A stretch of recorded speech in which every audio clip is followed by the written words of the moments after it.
Talk Show. Recorded live.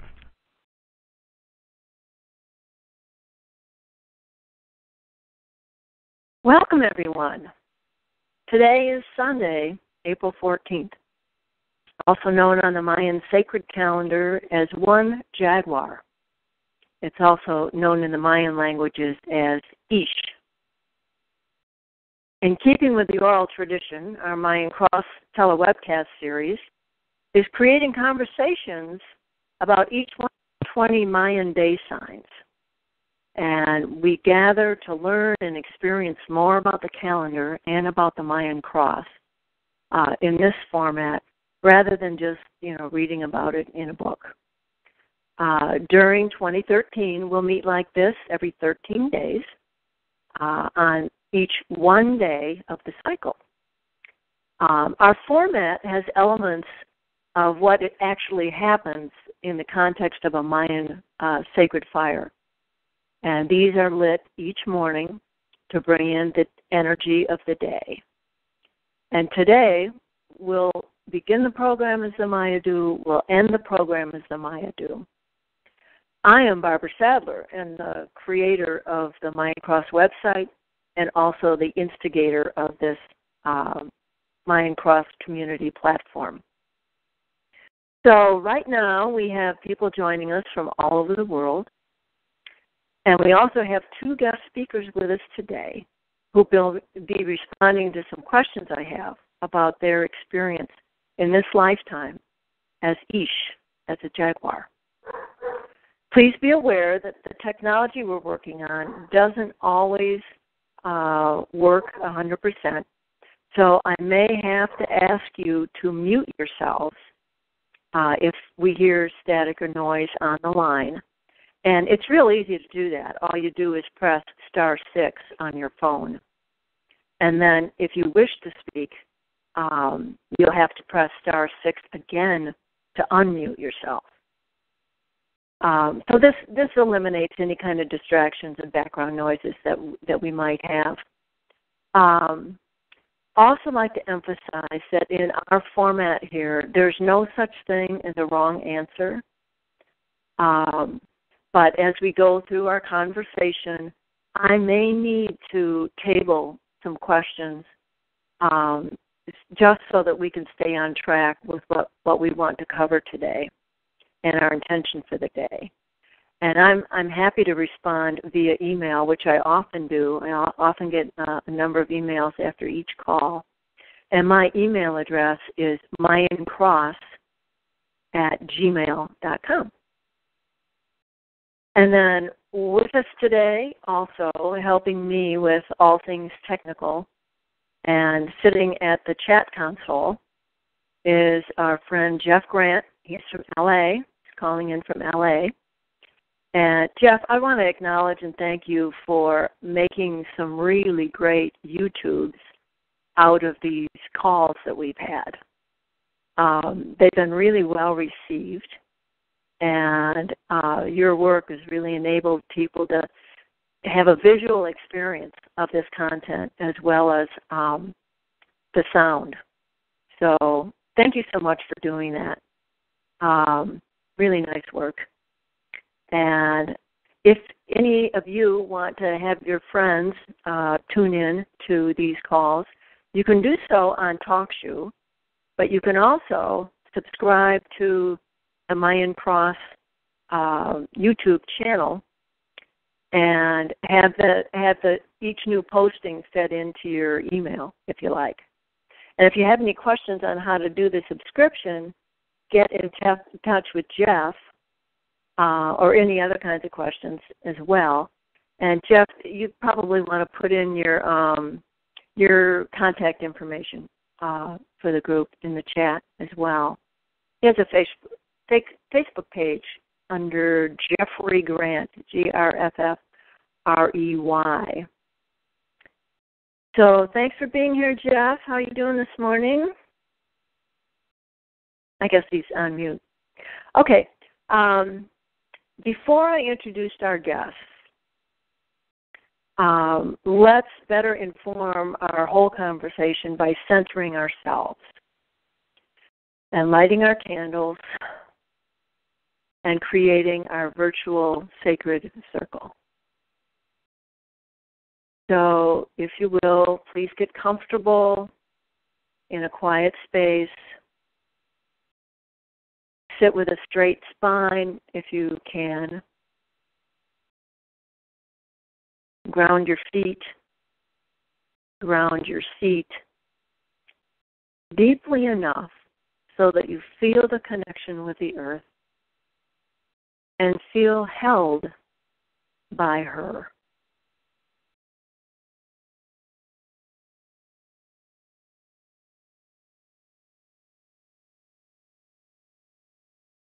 Just feel that sense of gravity and those arms that reach out to hold you. And then just notice your breath at your nostrils.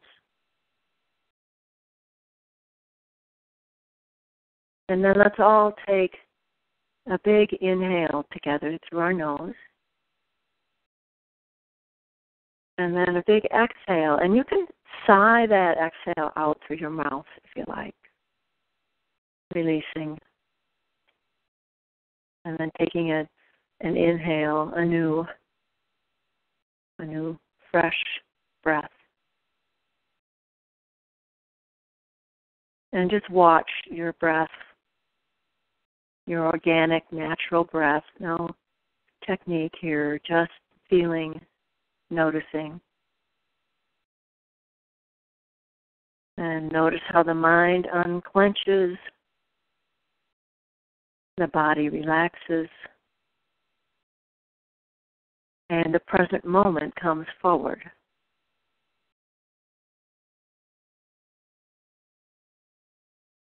And feel us all together here, in circle, in concert.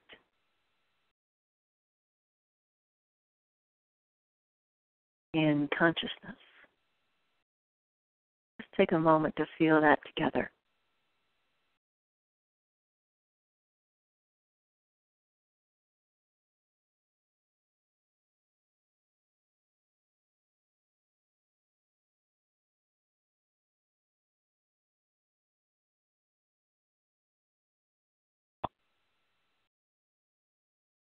And we invoke the heart of the heaven, the heart of the earth,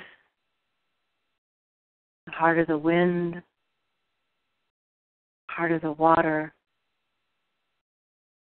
the heart of the fire, to be with us here and now. We call our first 4 grandparents of the 4 directions. We call our ancestors, our guides, to help us welcome the Nawal Ish today. Let's take a moment to feel in our hearts the presence of all of our helpers and imbue this moment with love and gratitude for them.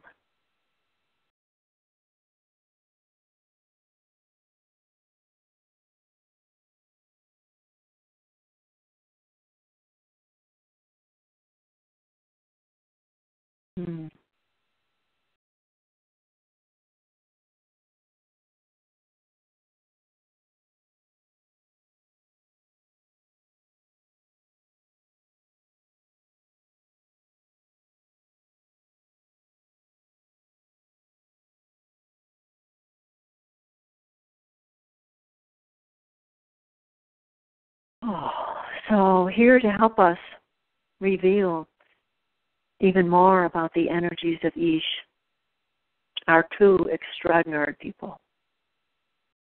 I'll introduce the woman and the elder first. Her name is Lydia van den Broeck. She has a doctorate in holistic sciences and psychology. and has been a professional energy healer for years, dedicated to the transformation of consciousness and creative manifestation. I've known her as a friend and neighbor for over 10 years. And she was born in Belgium, then lived in London and now Chicago. And as you'll see, she brings light into the conversation, no matter what the topic. Her orientation is unique. Her gifts are otherworldly. And for decades, she's been helping people get unstuck so that they may find the divine within themselves. She's been exposed to the Mayan Cross through my work, and for the most part, leaves the details to me. And I'd like to welcome one of my favorite Jaguars. She's an 8-ish, to be exact. So, Lydia. Hi, BJ. I am here. Thank you so much for volunteering to be with us here today. You're so welcome. I think Jeff put in the contact information. Lydia has a website and a Facebook page that if any of you want to get in touch with her afterwards, feel free to do so.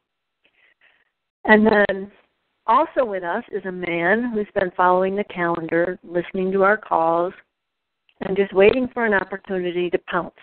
Right, Jason? That's right. He was unknown to me until he sent the email to volunteer for this position.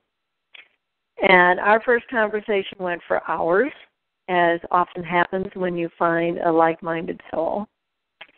And he had just come back from Chichen Itza in Mexico, you see.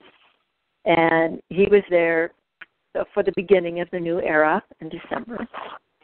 And as I had been in the call at the same time, we had plenty of notes to share. And we also discovered that both of us had unwittingly taken on similar roles in the circles that we were in during those special times.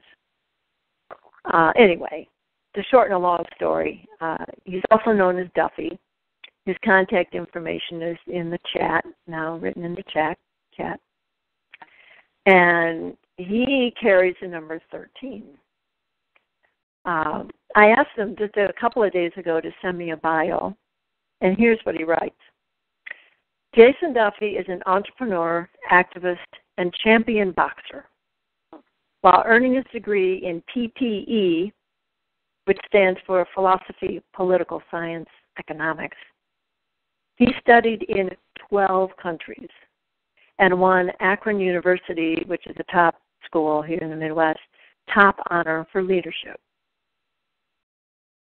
And I'll add that now he's living in San Francisco, contemplating his next tattoo. I'm just kidding, Jason.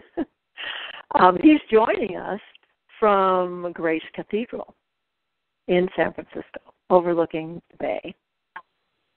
So good morning, Jason. I know it's very early there. Thank you for joining us. Thank you for being here.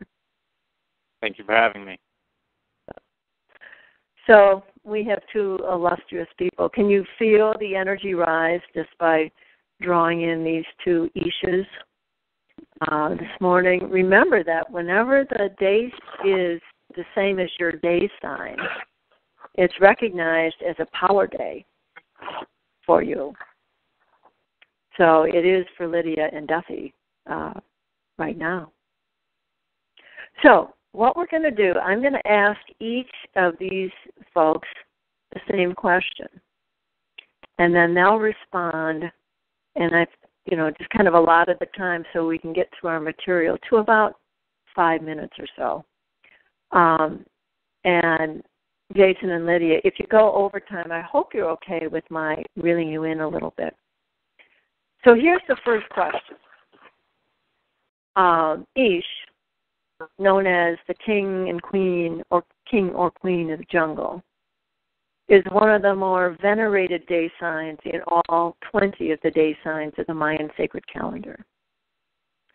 And we can find Ish painted upon elaborate pottery vases, chiseled in stone at the base of the grandest temples, carved in jade, and worn around the chests, people in the royal court.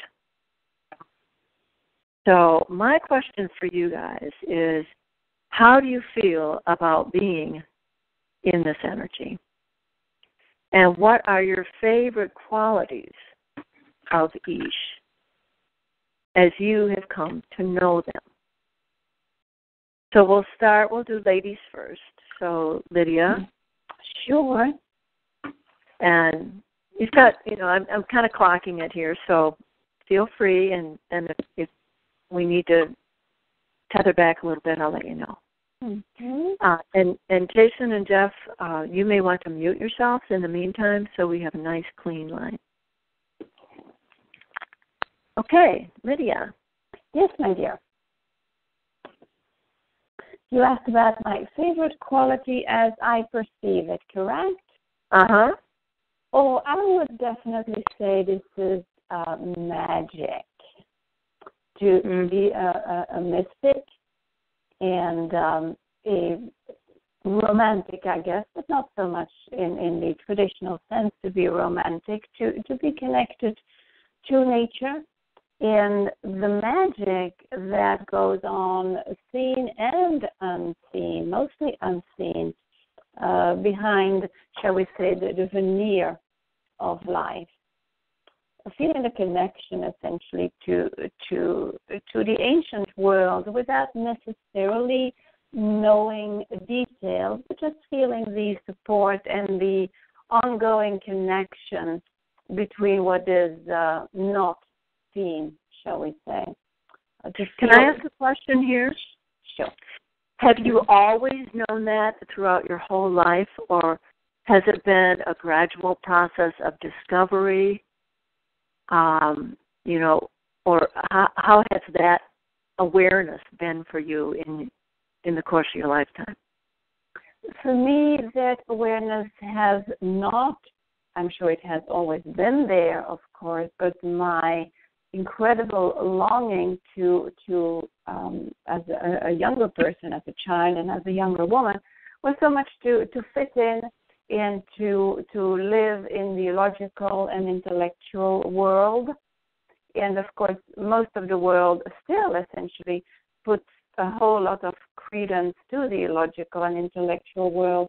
And I guess it's okay to say that having a good intellect, I favored going with intellectual pursuits for quite a long time and negating my very own, essentially, magical nature until probably when I was in my 30s.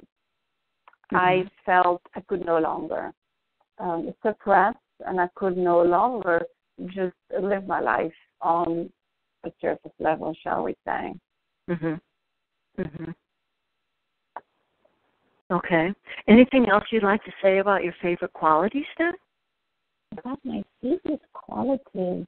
Mother Earth, which is kind of connected already to what we just talked about.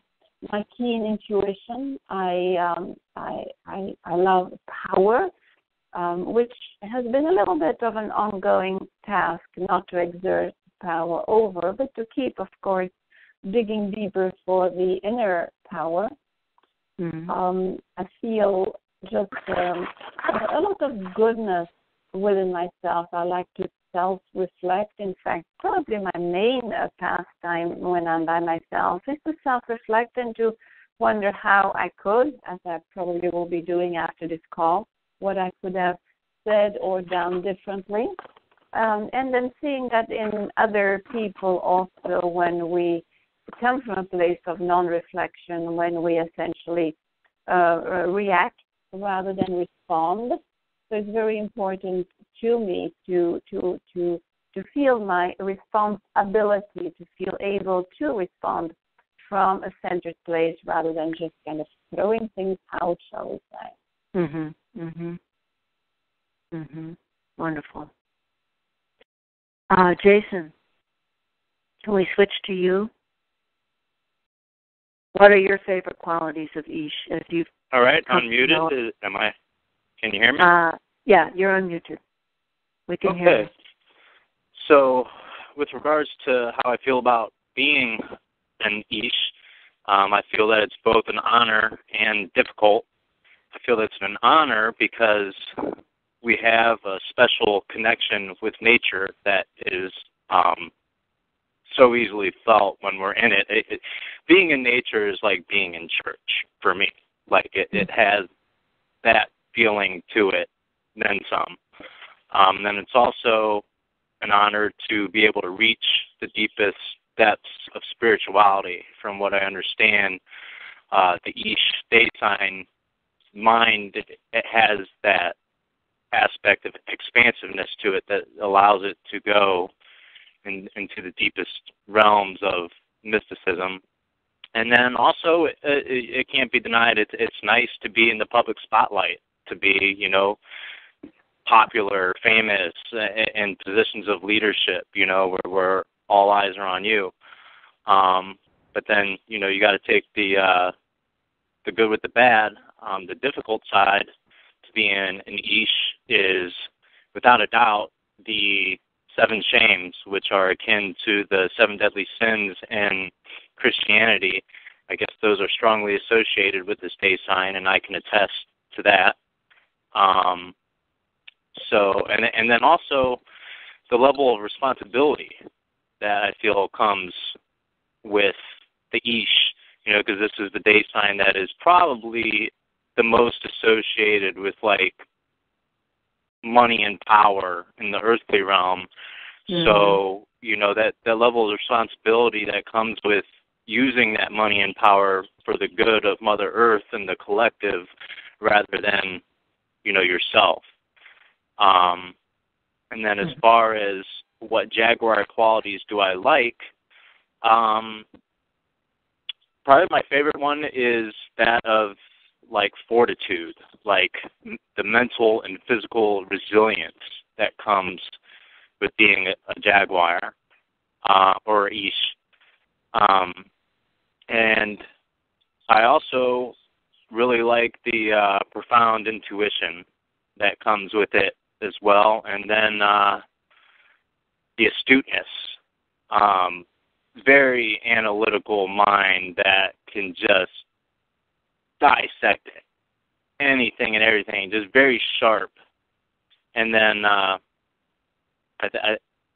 it may be surprising, but I think it's worth mentioning, especially being a man, but I really like the feminine qualities that come with the Ish, because especially as a man, I feel that it provides me with, like, sensitivity that balances out my masculine side and makes me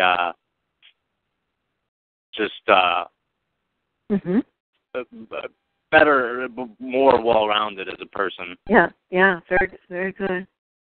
Can I ask you the same question I asked Lydia, Jason, about, have you always known that you had this depth of intuition and this deep connection? Or is that something for you that you had to struggle a bit with in order to accept that this may be a little bit different reality for you than it is for a lot of other people on the planet? I'm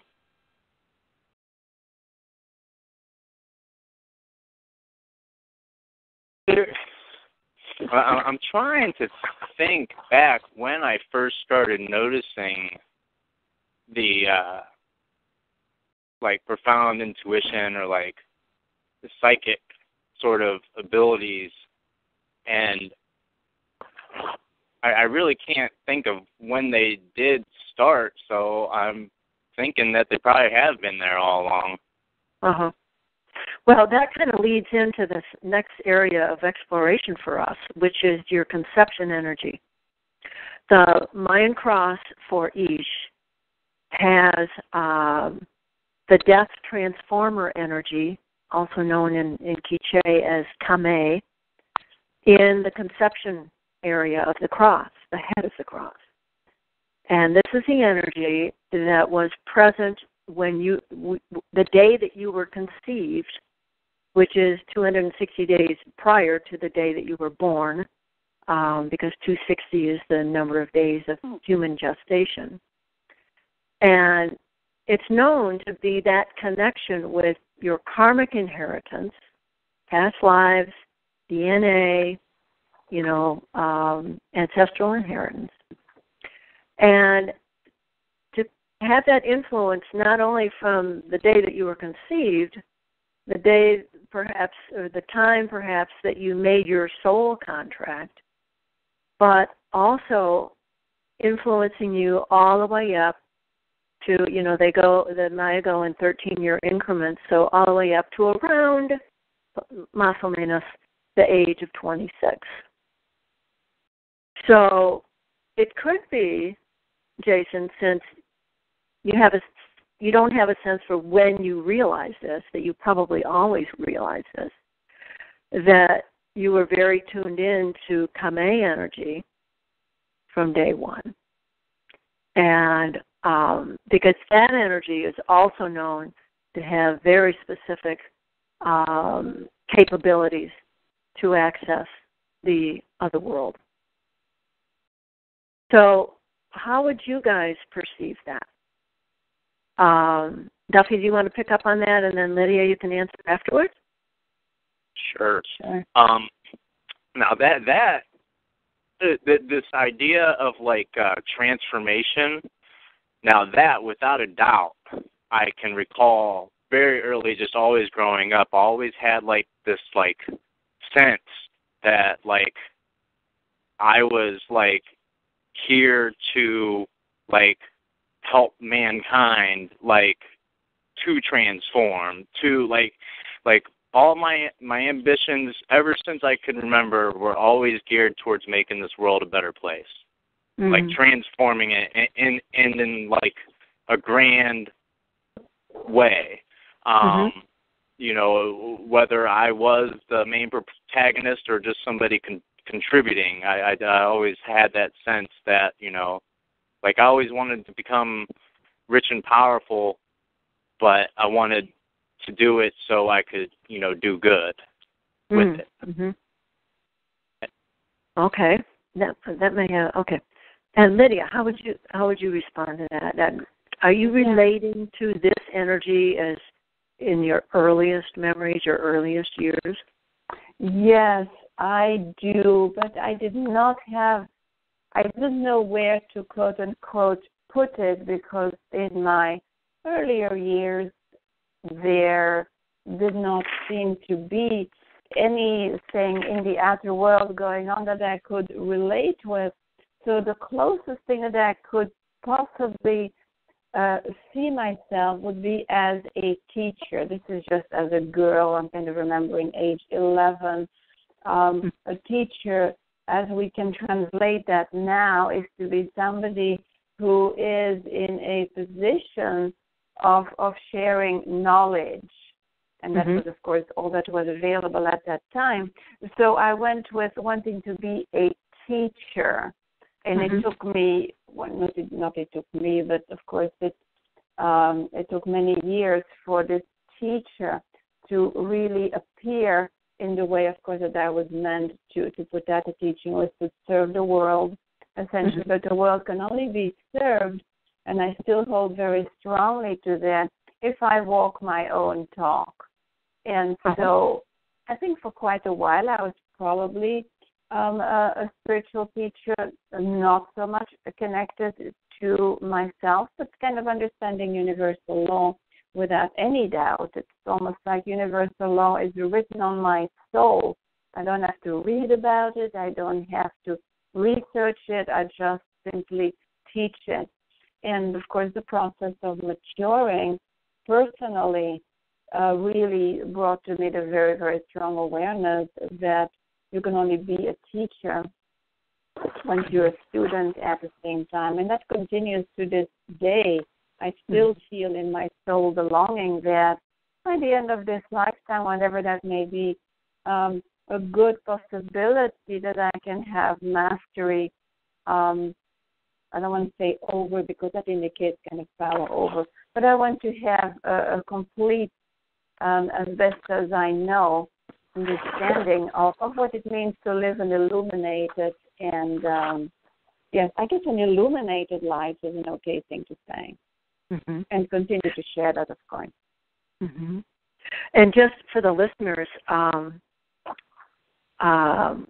Jason is carrying 5 tame in his conception energy, and 5 is this energy of empowerment. And Lydia, because she's an 8 in her day sign, she carries the number 13 tame in her conception energy. So that is kind of fun to look at that based on what you guys have just told us your experiences have been. Let's go on to a different area, a little bit different. Do you guys feel that Ish is worthy of the adulation it receives? And the hint here is that you, in your Mayan Cross, in the left arm, which is the area of challenge, it influences the kind of challenges that you have in this lifetime. You carry the energy of sun or Akfu. It's also thought of as the sacred warrior archetype.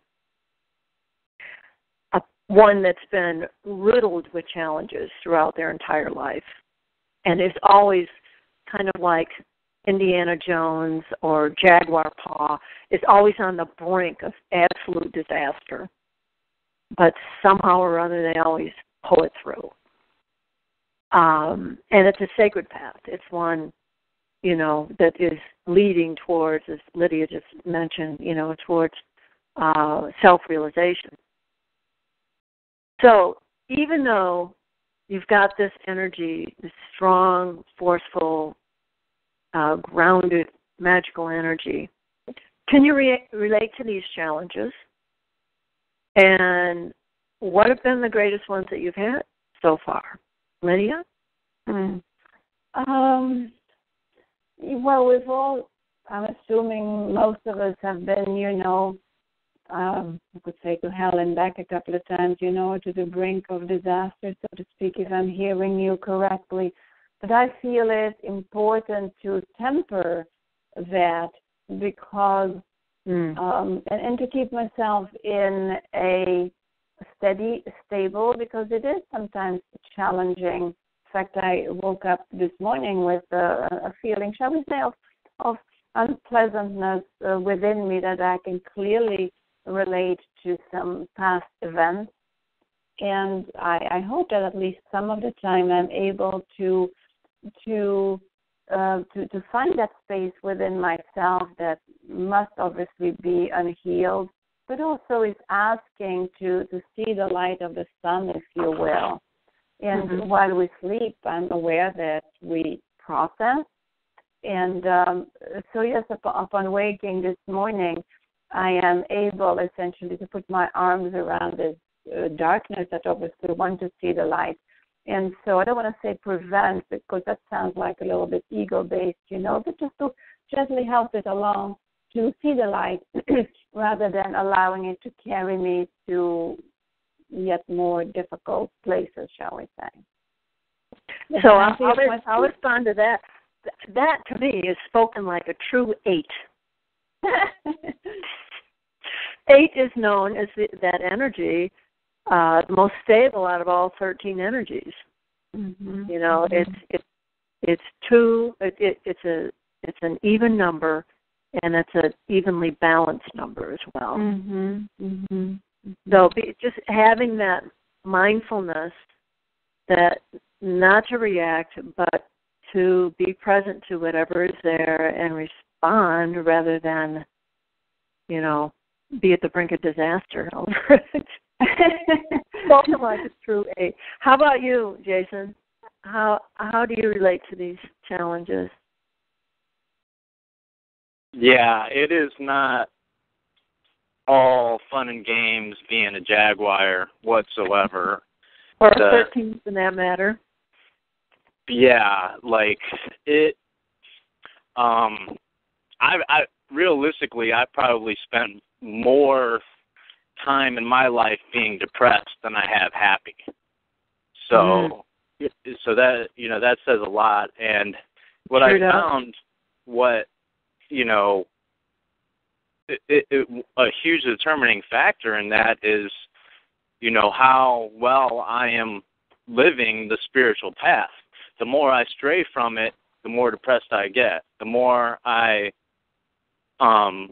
walk towards the light, stay focused on it, meditate, and all that, then the better it is. But it's definitely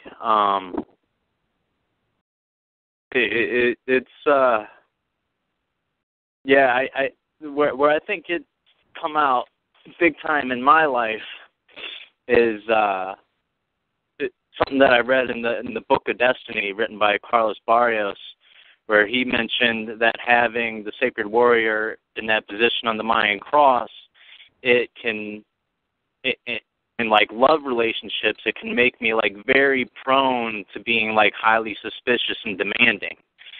And this has been very true for me. And unfortunately, due to like this profound intuition and stuff that comes with the Ish, my suspicions usually, they come from very powerful intuitive premonitions, and they've ended up coming true nearly like every time. So as a result, that is just reinforced and kind of like in my brain, like rewarded these sorts of things. So that have just make me more suspicious and more demanding with each like relationship, and so much so now that I feel, it's going to be very challenging for me to ever be in like a healthy, fulfilling relationship. Mm. Based on other Jaguars, other Ish that do you think this is a tendency? I'm sorry, what was that? Do you think this is a tendency to have challenging, intimate relationships? I would have to, I'd have to answer yes, not because just based I on know firsthand, but it's because Carlos Barrios pointed it out. Mm-hmm. And it just resonated with me so much so that I felt, that I should mention it. I think it's a good thing you did. Lydia, what do you think? Well, I'm listening to Jason, and of course I'm a little assuming I am a little older than he is. Relationships essentially have been challenging for me if I did not have the courage to bring into my awareness my own neediness, my own sense of dependency, my own longing, and essentially constantly expecting another person, male or female, friend or intimate relationship, to meet my needs. But those days, I don't want to say they are long gone, but I'm pretty sure that they are gone. And what a dedicated practice it is to meet my own needs. And of course, just when I feel that I'm doing this quite successful, something big happens that tells me that I'm not able to do that. I'm not being cruel when I laugh. I'm just relating to it. Just when you think you have it all figured out and covered and that you're all set with it. Exactly. Life comes along and teaches otherwise. Exactly. And I feel I don't want to say I'm in the final stages, because here again, that's when you know that nothing is final, But I feel a sense of completeness for a good bit of the time. And of course, immediately when this happens, I notice that my clients and my students also tend to be drawn to both their challenges, to go deeper into them, because that's a sure sign of knowing that things are clearing when we first go deeper into the biggest challenge that we've always had, which in my case essentially has been to be self.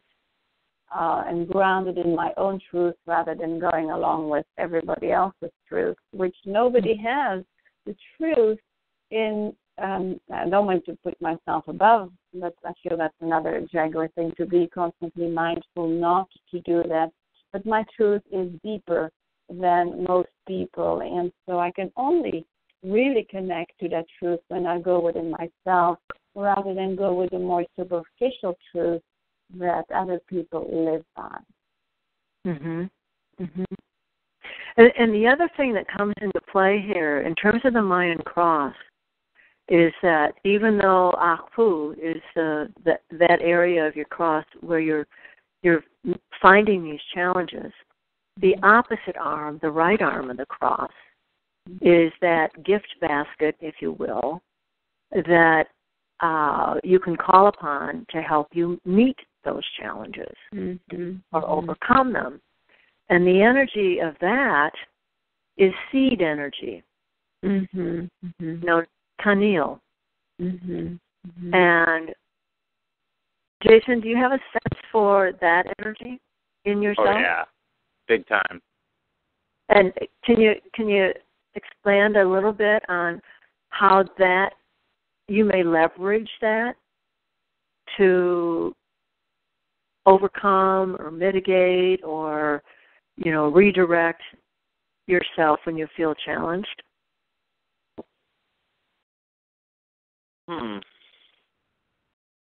Because that's really what it's there for you.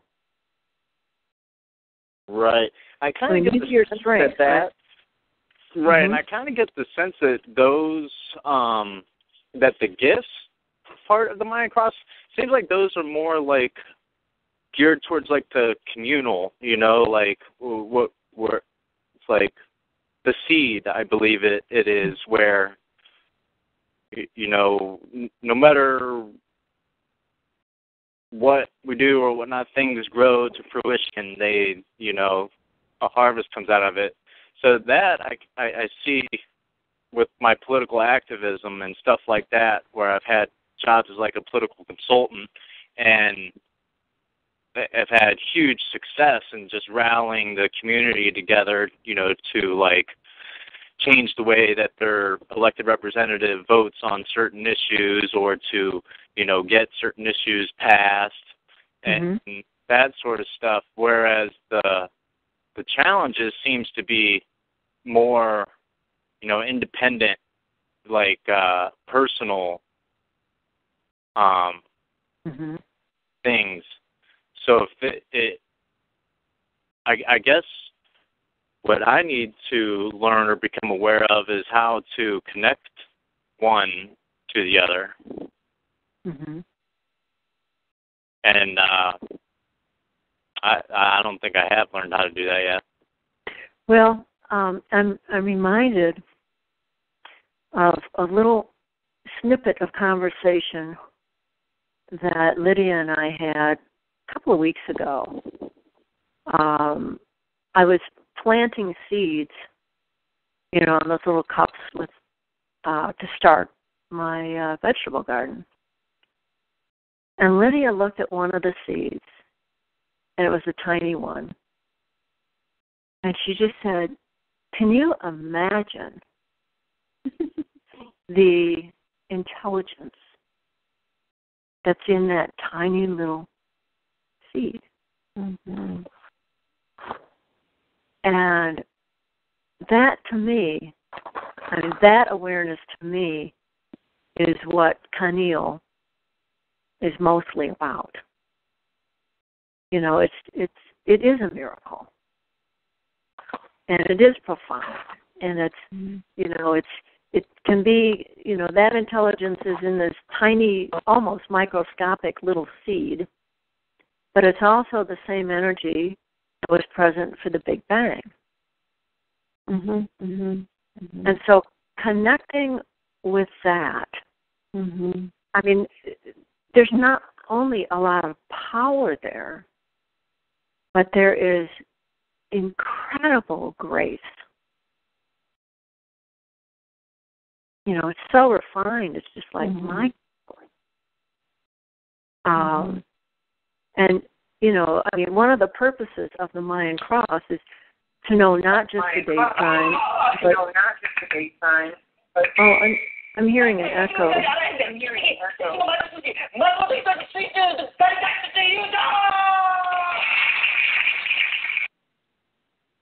What is that? Can you still hear me? Yeah, I think somebody was having a problem somewhere. I know, but I just muted them. I hope that's not rude, but I just muted them because I couldn't even hear myself. But anyway, the real purpose of the Mayan Cross is to know each one of these energies with such intimacy that they can come to your aid in your life, in finding your life direction.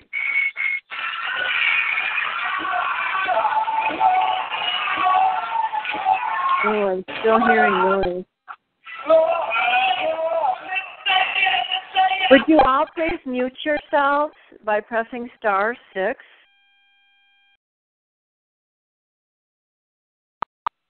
I think everybody's muted.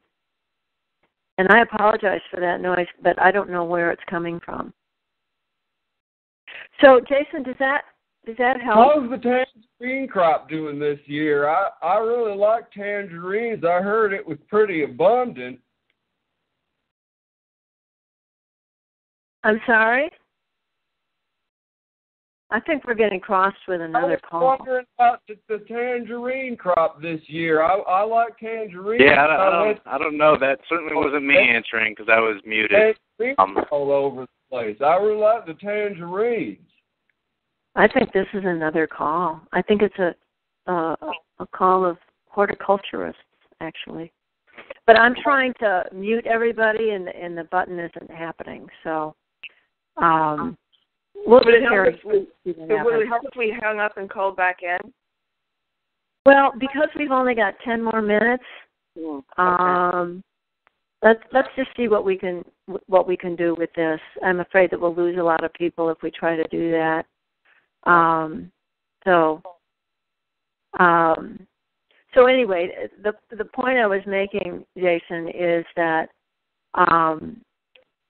it's important to get to know this pineal because that may provide the salve, if you will, the soothing and guidance for overcoming whatever kind of challenges may be experienced. Okay. All right. So, does that feel right? Does that sound? It does feel right because it seems like the more that I the more that I get a hold of and the more that I use my natural gifts and abilities, the less challenges I have, just in general. Mm-hmm. So yes, they do. It does make a lot of sense.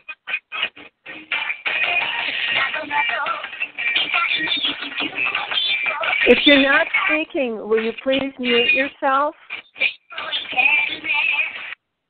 Whoever's on the call, if you're not speaking, it would be really helpful for us to keep the lines clear if you mute yourself by pressing *6. Thank you. Okay. So you've really just said a lot there, Jason, in terms of when you know you're on track, the challenges don't present with such ferocity as they do if you're off your purpose, off your destiny, right? So let's use that as a segue into the last topic, which has to do with destiny. And the Ish people have the wind energy as at their feet in the Mayan cross. Ik, the wind energy. So, Lydia, can you speak to what that is meaning to you? Since you are an elder, you are really being influenced by this energy now. That energy of question. communication. About Pokemon. Sir, can you please mute yourself? Okay, Lydia? Are you there?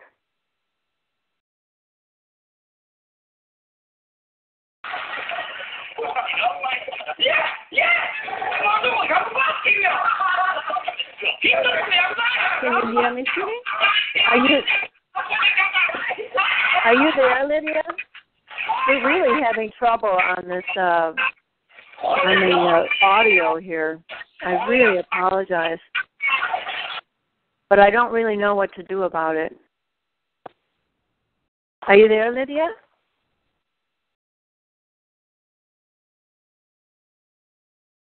Hello, Lydia?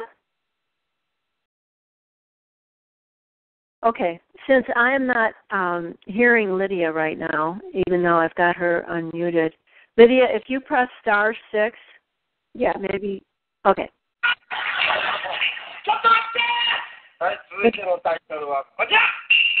Yeah, this isn't going to work. Can you press *6 again to mute yourself? Sure.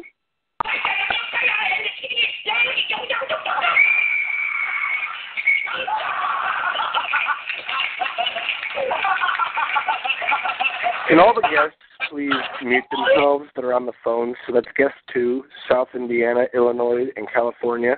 The ones who are not logged into their computers but are on their phones, press *6.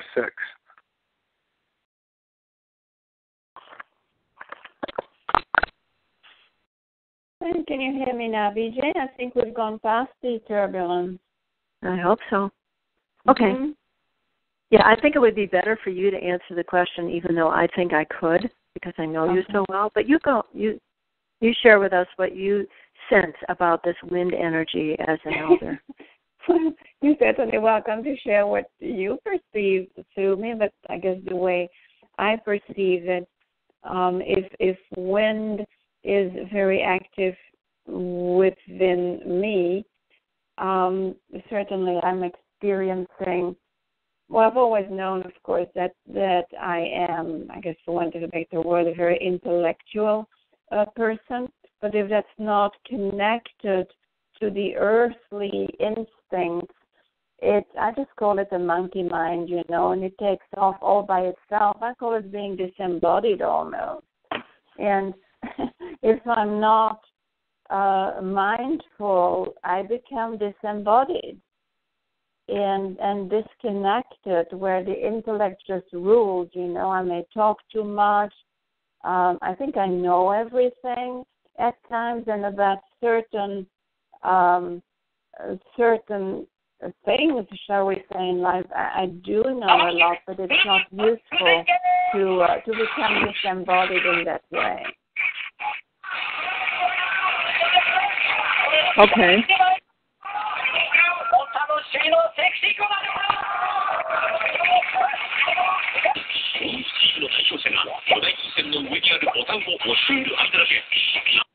Well, okay. I'm back in, and I muted everybody. Okay, so what Lydia just said is that the wind energy can, if she's not mindful, can make her feel disembodied. But here's what I was going for. I know Lydia, I know her career, I know her work, and the wind energy is a lot about manifesting and communicating on a very wide scale. And in the past few years, I've seen her grow from having a pretty local practice of her energy healing work to one that spans the globe. That, to me, is an example of how the EEC is helping her carry her message further and wider. Likewise, she's an excellent writer. She was a contributor to a book, and now she's pursuing the writing of her own. So these are the kind of things that I sense the energy of Eek as influencing her work, her as a person, as an elder. And plus her Eek energy is a number 3, which is a highly action-oriented energy.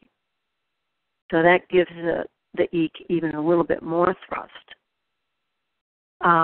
Lydia, do you want to press *6 to unmute yourself and comment, if you will?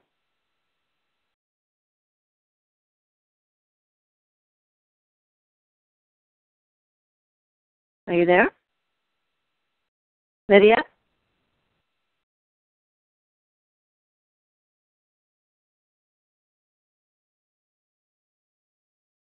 Okay. I don't hear her now. Is Jason on the line?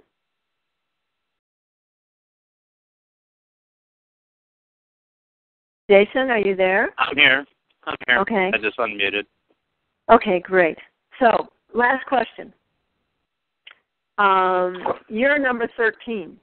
Yes. What does that mean for you? Well, for number 13, means a couple of things that I thought about, but one was something that I came with the understanding that on day 13s, that the spirit world, or the world of the ancestors, is like closer to the earth than on other days, which makes them like more accessible. That definitely feels true for me. Throughout my entire life, like people would say, call me like an alien, or, or I just always just felt that I have like a different frequency or vibration to me. Uh-huh. That's the first thing. Yeah, that makes sense. And then the second thing would be, it's an energy of extreme intensity. And when I think of it along those lines, I think about how, the number 13 marks like, it's like when the cycle's over, and going into the new one. So I associate 13 with words that have over in them, like overachieve, overjoyed, overflowing, or like negative ones would be like overkill, overreact, overheat. So it's these sorts of things that I see, and then like how this has applied in my life is I know that I need to be very careful of being like overwhelming or like overbearing in my conversations, like, especially when I was younger. I would get into political conversations with people, and I would get like so passionate and animated and talking about it that I would, in the end, discourage people from wanting to engage in those sorts of conversations with me just because it was just too much to handle. And then, and along those lines, I could also see myself being someone where some people would say, oh, I can only handle Duffy in small doses, just because I'm so passionate and intense. Mm-hmm. Mm-hmm. And now you're learning all these different aspects, different energies that you can use to leverage that a little bit more effectively. So, okay, I'm hearing that noise again. I'm going to mute everybody one more time and wrap up. First of all, most of all, I want to apologize for the annoyances that we've had on the line today. I hope they weren't too distracting for everybody. But I feel like you guys have been brilliant contributors to our understanding of these energies, the Nawals as well as the numerals. And I really want to thank you from the bottom of my heart for sharing so forthrightly about your experience with the Mayan Cross. So thank you. Also, our next call is going to be on a Saturday, April 27th, and it's a One Deer Day. And we'll use the same time, the same access code, same technology, so hopefully we'll have some clarity on whatever happened in this call by that time, so we won't have it happen again. In the meantime, I hope that you'll share your comments and your thoughts on the Mayan Cross Facebook page. You can email me at mayancross@gmail.com or Lydia through her website, lydiavandenbroek.com, as well as Jason and Jeff on their Gmail addresses. And I really hope that this discussion has shed a lot of light on this popular day sign as it's manifested in different kinds of people. And we're always keeping in mind that the Mayan culture is a soul-based culture. And they see, and we see, that every soul is perfect and unique, unrepeatable. And we're all humans carrying this treasury of gifts and challenges and karma, as well as free will, in terms of how to handle all of these things in this world of life. And it's the Mayan Cross that can help guide our awareness and help us make adjustments, find the balance to bring the highest expression of ourselves. And we want to thank Ish for being with us here today, and all the elements, all the ancestors, all the guides that have been with us today. And recognizing that Ish energy is going to be with us throughout this 13-day period, this 13-day cycle of the Mayan sacred calendar. And we're asking Ish to guide our thoughts with your earth magic and guide our deeds with respect and love for our dear Mother Earth. And now we're going to end the call the way that is known as doing the count. And the Maya do this with every one of the day signs in the context of a Mayan fire circle, and also at the sacred fire in the morning, at the end of the process. We count to the number 13 for the Nawal, that which day it is. And the way it's done is you almost, you're shouting the numbers and into the fire in an uninhibited way, showing your love for the Nawal, showing your love for Ish, amplifying it, and enabling it to resound even greater through the unseen world as well as through the seen world.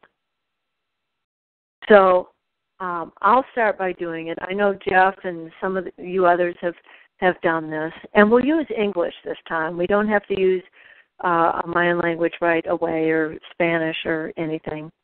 But I'm going to unmute everybody, and this is how it goes. And we'll repeat it aloud with growing intensity. So, Jeff, are you with me? Yeah, I'm here. Okay. So all you do is you focus on the fire, you focus on our circle, and then you call out, 1 Ish.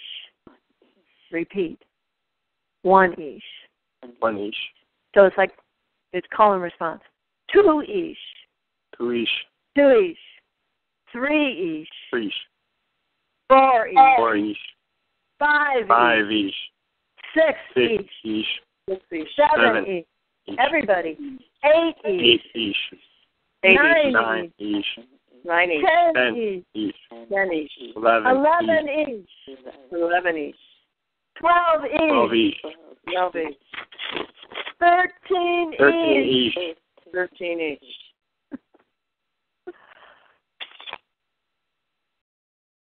And look at your fire. Read your fire. Know that this was received and accepted. And bless you during this day, during this 13-day period.